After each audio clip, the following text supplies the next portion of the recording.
Morning. I'm going to go ahead and call the meeting to order. And I'd like to welcome you to the Coeur d'Alene School District 271 board meeting for October 19th. Before we get going, I'll just introduce the folks sitting up front here. My name is Casey Morrisroe, and I'm the board chair. To my right is Rebecca Smith and Lisa May, both trustees. To my left is Jennifer Brumley, our vice chair, and Tamber Pickford, trustee also. To the far left there is Dr. Steve Cook, our superintendent. And then back here behind us is Ms. Lynn Town, our board clerk. Public comment will not be taken at today's meeting, but comments can be submitted submitted to the board in writing through our clerk or through our new email address, trustees@cdaschools.org. Okay, is there a motion to approve today's agenda? So moved. Second. Okay, it's been moved and seconded. All in favor? Aye. Aye, okay.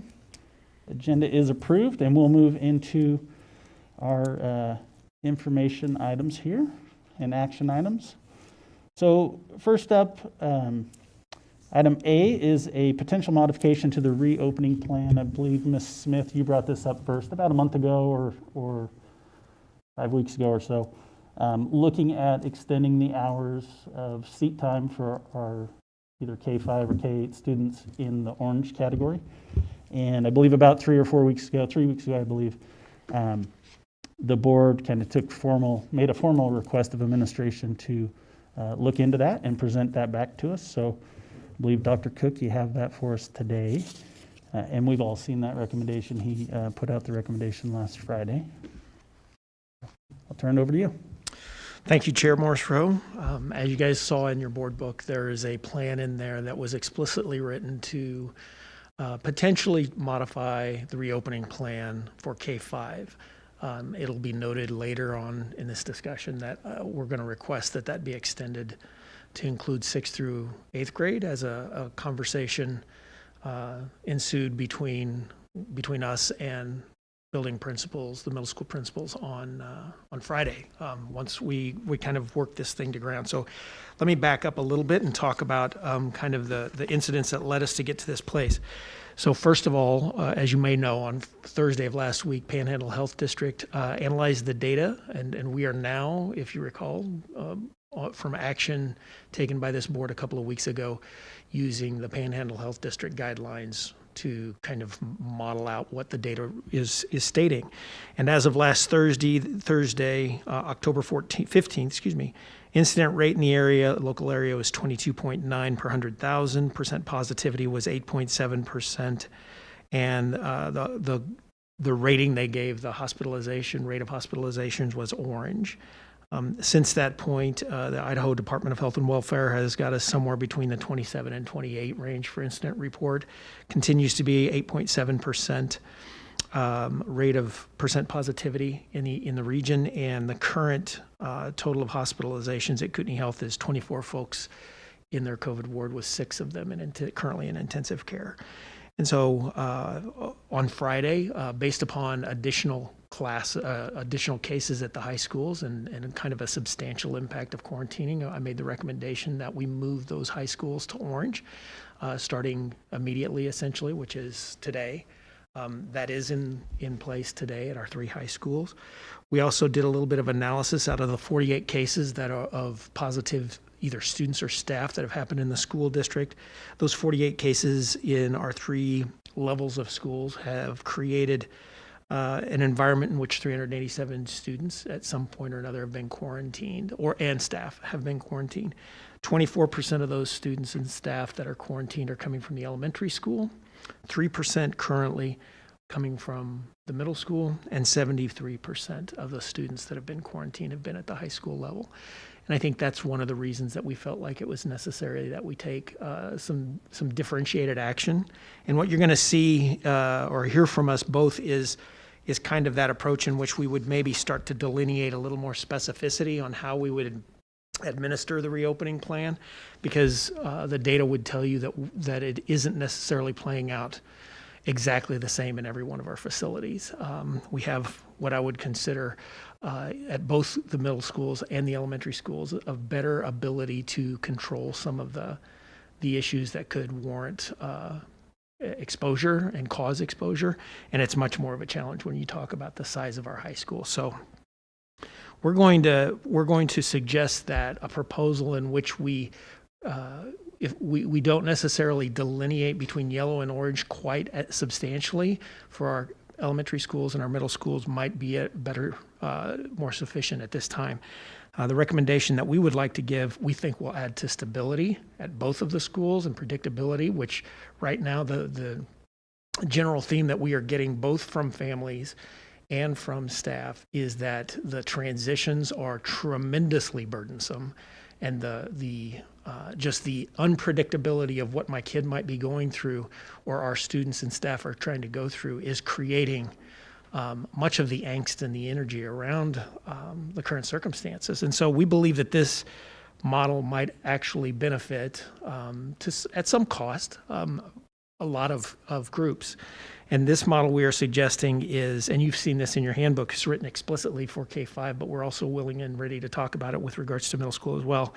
4 days a week of full-time student attendance, Monday, Tuesday, Thursday, Friday. Wednesdays would be a remote learning day. We can talk about the expectations for Wednesdays a little bit. The consultation on Friday with the middle school principals, we were considering this conversation, but considering transitioning later on after we could analyze how effective it was being at the middle school, at the elementary school.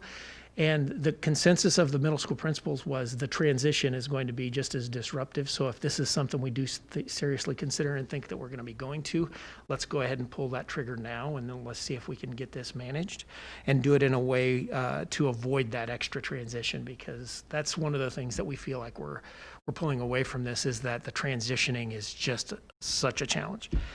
Additionally, we would recommend that for right now that the high schools stay in this hybrid model.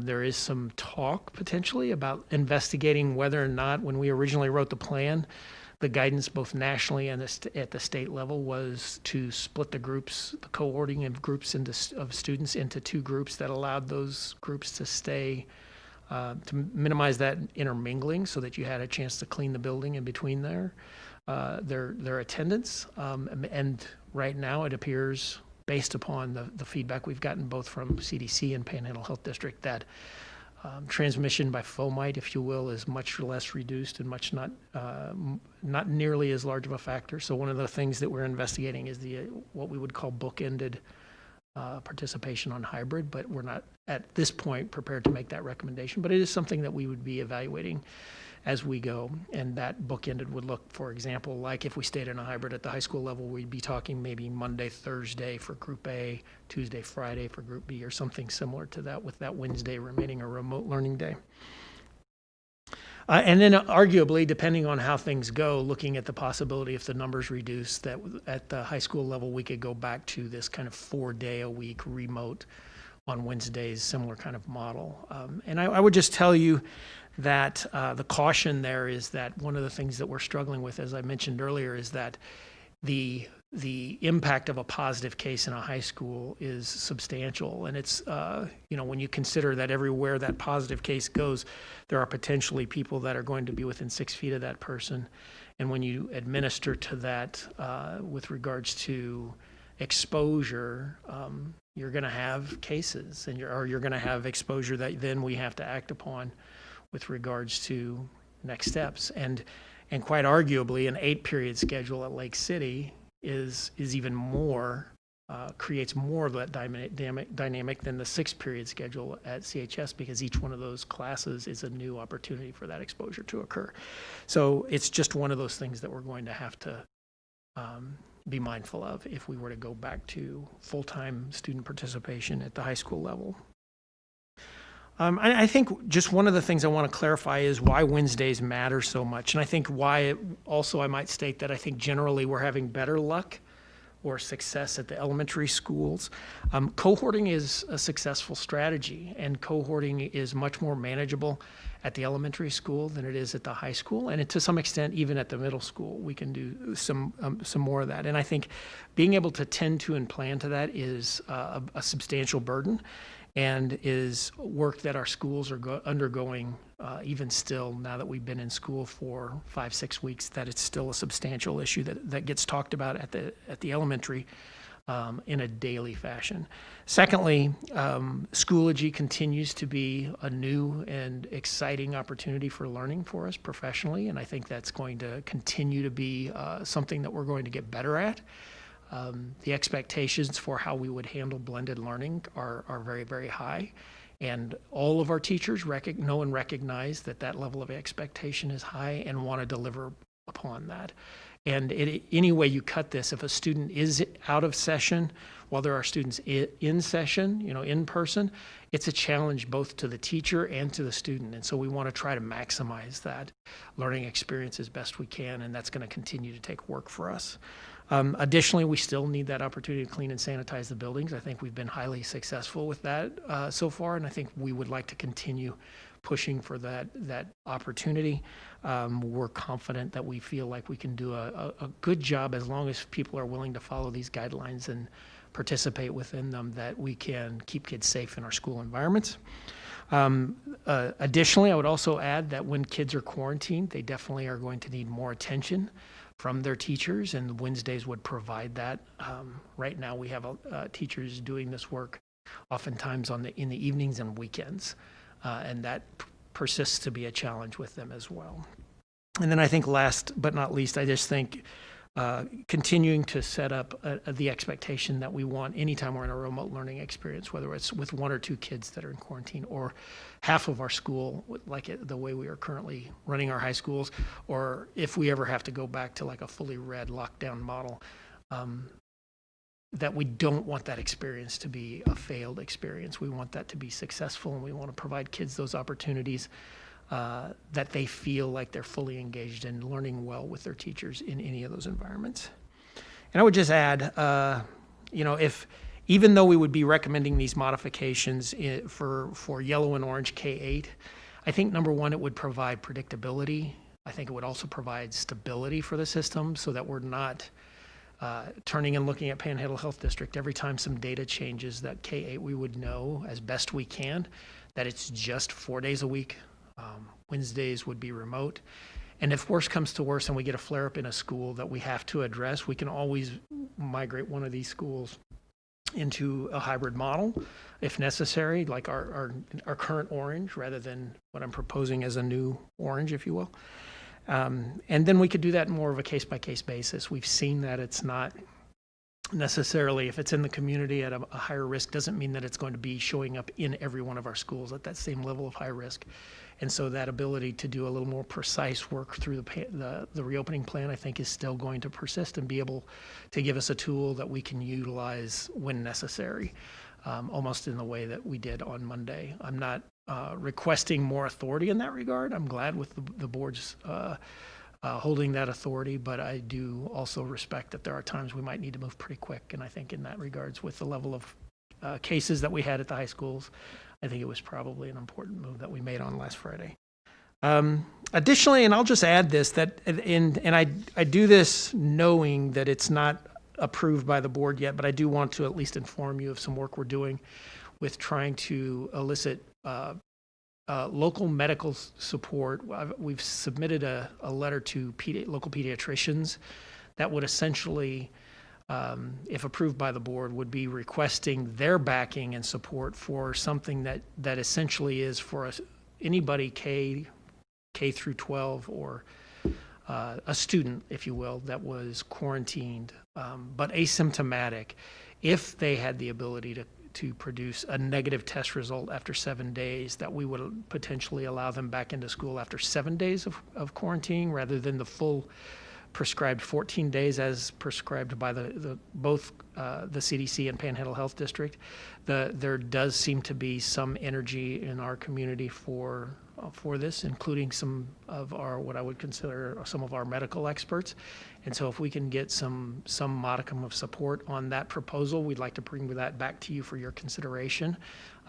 That's just went out last week, so I'm not certain on the timeline yet, but I think it's something that we would like to, if potentially we could have that in place, we'd like to get that if possible. So I'd stand for questions.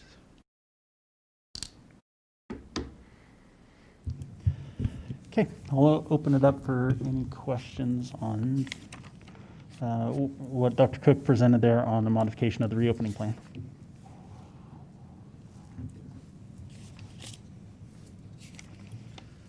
Okay, so I want to just clarify really what the recommendation is, Dr. Cook. It would be at K-8 that we'd go to a 4-day learning model, Monday, Tuesday, Thursday, Friday. And then there were a number of other kind of process type changes, if you will, in regard to primarily elementary, but there could be some modifications at middle school as well. Is that correct? Yeah, there's a few things. One of the things we've talked about is the elevated risk of things like, we call it field work, or maybe you've heard them called expeditions, or field trips, those kinds of things, in which we kind of have a delineation both in yellow and orange. We'd like a chance to reevaluate some of those too. Additionally, right now, if you recall, one of the major things that I think was a substantial point of cohorting that I think we might even consider releasing with the board's approval would be to, right now we require specialists at the elementary school to push into the classrooms, and I think we're at a place now where we'd like to move that to allow the students to go into the specific rooms for those, like for example, an art room, where those considerations are still something that we feel like could and may need warranted at some point, but until we see that it's creating difficulty at keeping the percentage and number of cases down, and also additionally the number of kids that are quarantined. If you recall, 73% of the kids that we've quarantined right now are at the high school level, and so it's in some regards we would be requesting a little bit of loosening on that to potentially allow that to happen, and then if we do have some issues with schools, we could actually tighten that up as well. I think we built a reopening plan that was based upon best information at that time, and I think one of the things that we can truly expect is the fact that this is going to continue to be a moving target as we know and learn more. And we've stated this all along, that we didn't try to hit the exact answer at back in August, but we tried to do the best we could at that moment. And I think as we continue to learn more, that we bring proposed modifications and suggestions to you guys for your consideration, and that's one of them that I would offer at this time. Thank you. Thank you, Dr. Cook, first of all, for bringing this proposal back. One question that I do have is, will you be providing us some sort of metrics or data points that we can look at for the elementary schools of how many cases, kind of what's going on in those schools, and certain levers and trigger points that we could look to say if there is, excess cases in a school, what that might look like so parents can expect more? Of course. Yeah, so a couple of things. The first one is that we've been providing almost immediate updates on the data dashboard for ongoing case analysis and the number of families and students impacted by each one of those cases. We would continue to do that. The second thing that we would continue to do is to provide the board access to the case numbers and the number of students that at each building that we are working those data through on. I think the part right now that we're doing the best we can on is what are those trigger points at which we have to figure out when it's done. So for example, if a measles outbreak happens, the health district typically uses the percentage of 10% is when they start, for any infectious disease, 10% absenteeism is when they start to perk up, 30% absenteeism due to something like measles or another infectious disease is when they typically will take action. This is more unique than that, I think, because 30% of the students aren't absent when this is happening. When you have, if I think at the highest level we had roughly 15% of the students at Lake City High School quarantined, and then another 5 or 6% not in attendance. And so you wind up in this kind of gray area. And so there's not necessarily a playbook for that, but we're definitely willing to work those things through and communicate those with you as we learn and make those decisions. I can assure you that it's anecdotally that there is definitely some interest when, students are saying 15 or 20 kids are missing from my class. That's a substantial impact in the classroom environment.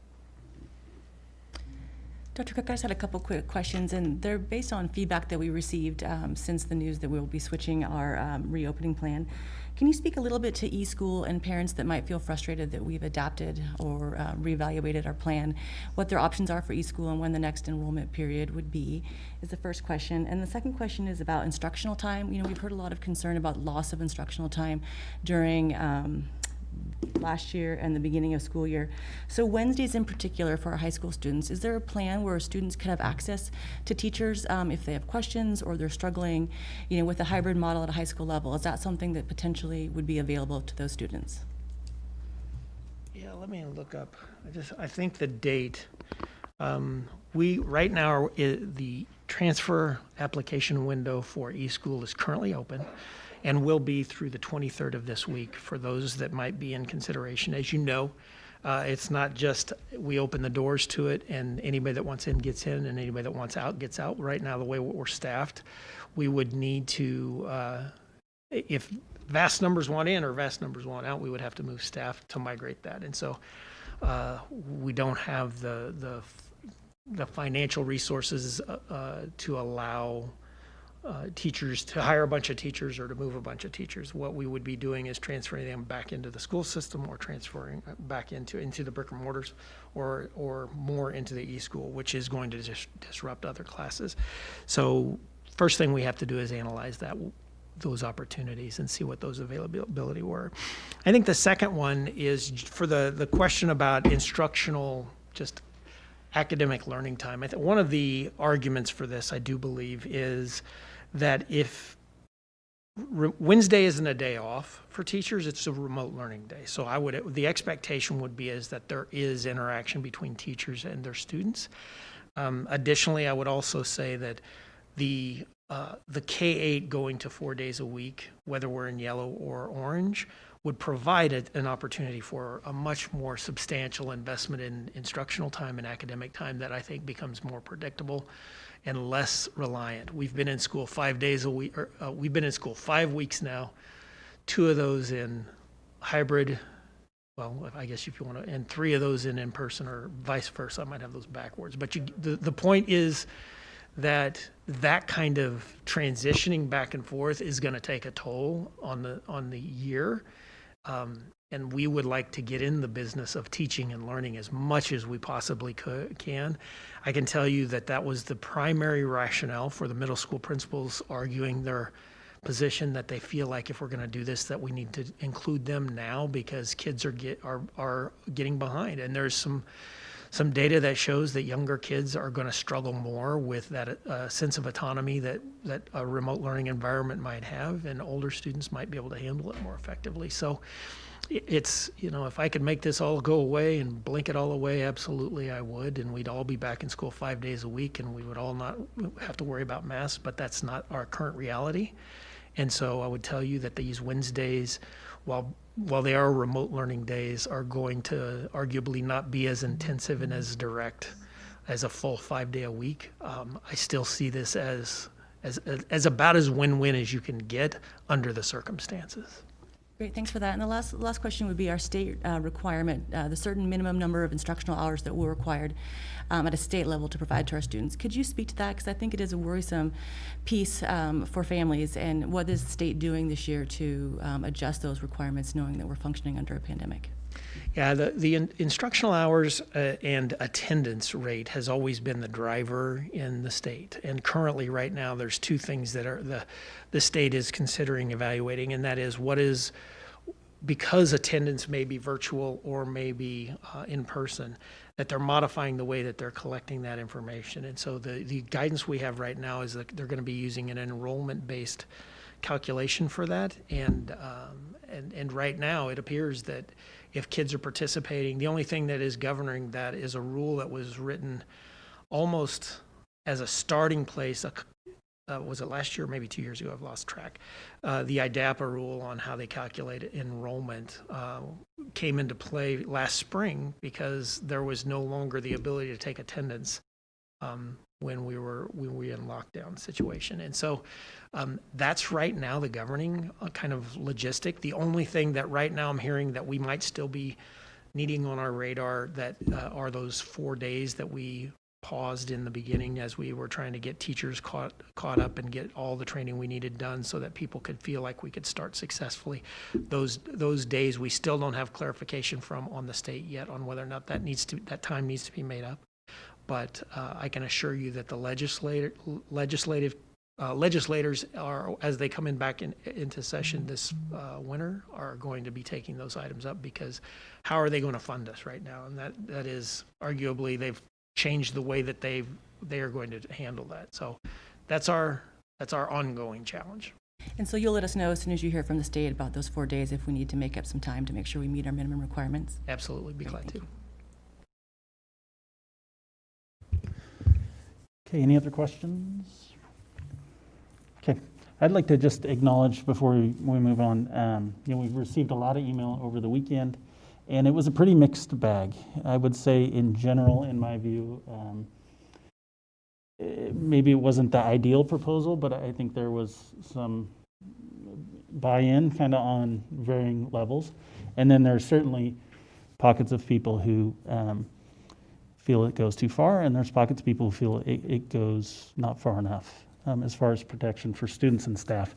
And to me, that's one of the biggest obstacles we face as a district is, we're a district of 11,500 people if you count staff and students, and there's a lot of balance to be found there.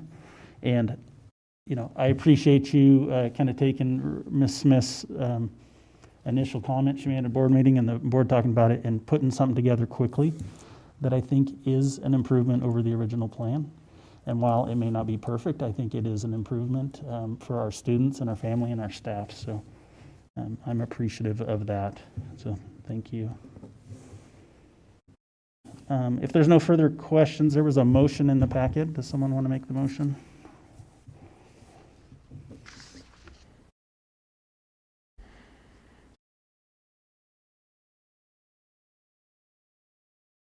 I'll move.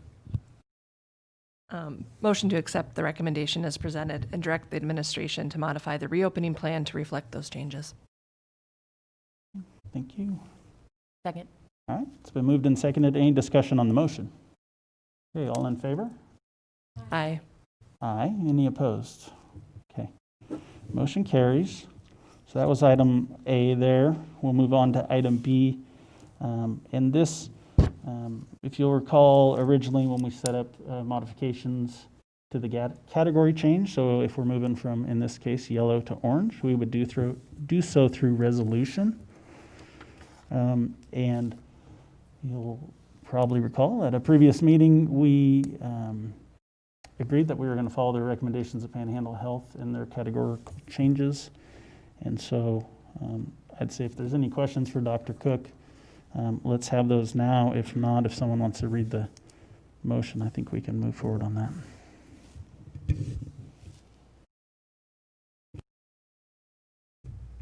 I'll read it. Motion to approve Resolution 20-21-002 as presented, changing the risk category for the district's operating framework from yellow to orange, effective October 9th. Oh, 26th. Yeah, October 26th. Thank you. No, September 26th. Where's the date on here? October. October, yeah. And With it. should be Resolution 20-21-002C. C, yes, thank you. Motion's been made. Second. Okay, it's been seconded. Any discussion on the motion? Okay, all in favor? Aye. Aye. Any opposed? Okay. Item C on the agenda. And Rebecca, I don't know if this is you or Lisa or Jen who's bringing this to us. I saw there was some information in the packet, but we talked about this a few weeks ago at our board meeting. Long Range Planning Committee was looking for some direction.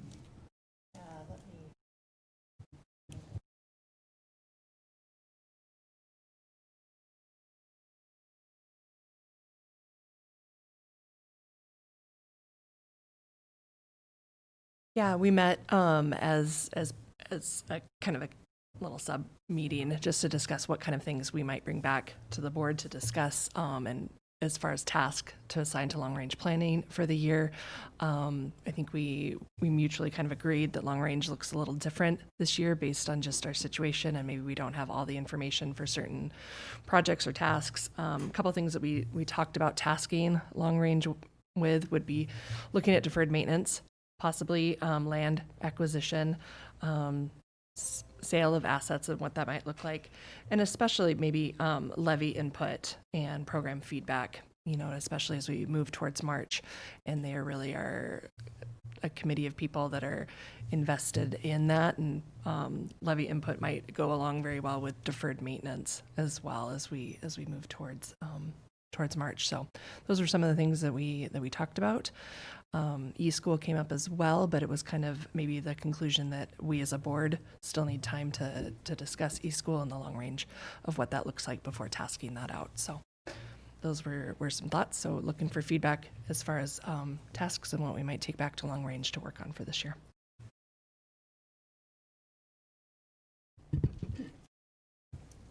To me, just looking at the list, I think deferred maintenance makes a lot of sense. The other ones concern me a little bit just from a direction standpoint. I think I'm concerned, particularly administration is just spread so thin that can we utilize them there in an effective way and not just be kind of pacifying the group. So I don't know. I think the last one, the levy input, was mostly just an informational kind of get the committee up to speed, maybe as they're wrapping up the year, because the timing might just be about right. Okay. So it wasn't meant to be a super labor-intensive meeting, but just potentially just kind of what, the board will have made a decision by that stage and kind of going over programs that the levy has traditionally funded and what this year might look like. So it was just an idea, maybe. Yeah, that sounds good. So are you thinking all 4 of those items, or you're trying to pare that down? Maybe I misunderstood. Maybe those were just some ideas to bring back, and maybe some input from the board regarding which of those we'd like to see, or is it different chunks, which would not, I know, be typical of maybe how long ranges function, but maybe for a period of time functioning on one, and then the other kind of as we move through this unique year. So I think for me, kind of those 2 make the most sense. I think the sale of assets or the acquisition, I think is at this point maybe best handled administratively because of the things that are in the works. We have a sale of an asset here on the agenda in a second. So does that sound reasonable? Okay. Rebecca, do you feel like that's enough for you guys to fill your calendar year? I'd look for input on that, as it's my first year of a whole year on long range, but I think with admin's help and yours and Ms. Brumley's help along the way, I think so. And I think you guys could spend some time during one of your meetings updating, even though the plan was completed last year, there was still a little bit more of updating to the long-range facilities plan. And if, things have changed this year, you guys could work on making those updates potentially. Terrific. Thanks. There's nothing that would prevent the long range from coming back and saying, give us more, which I'm sure we can find. Okay, and next up, item D here is an issue came up with the Hayden Lake school site, which we authorized to solicit bids for the sale of that property. And there was a title issue that came up last week when they were running title reports and that sort of thing. And so we need to delay the bid solicitation process to give the folks there an opportunity to work through those title issues. So there is a motion in the packet. Does anyone have any questions, I guess, on that for Dr. Cook or Mr. Volder? No, I was just curious if there was a timeline, how long you guys think you'll need to clear the title issues up? Well, if everything can be easily cleaned up, 90 days. If we have to litigate something, it could take a little longer than that. So we just need some time to dig into it and get to find out what that detail looks like. I'll make the motion to table the sealed bid process for the Hayden Lake School until further direction from the board. Okay, it's been moved and seconded. Any discussion on the motion? Okay, all in favor? Aye. Aye. Any opposed? Okay. Motion carries.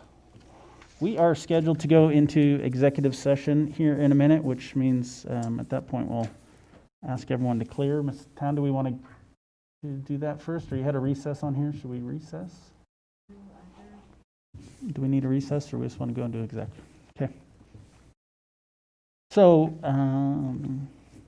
is there a motion to go into executive session under Idaho Code 74206 subsection J and 74206 subsection L? All right. Excuse me, it wasn't subsection L, it's subsection 1A and B. Okay. Thank you. All right, a roll call vote, Ms. Town? Mrs. Smith? Yes. Mrs. May? Yes. Mr. Morrisroe? Yes. Ms. Brumley? Yes. Mrs. Pickford? Yes. Thank you. Okay, so for those of you who haven't been to a board meeting with us before, our board meetings are always open to the public. Under certain situations, we're allowed to close doors. There's about 10 of those situations, and so we're going into one of those executive sessions. So thank you all for being here today. We're going to have to ask you to step out while we handle another matter.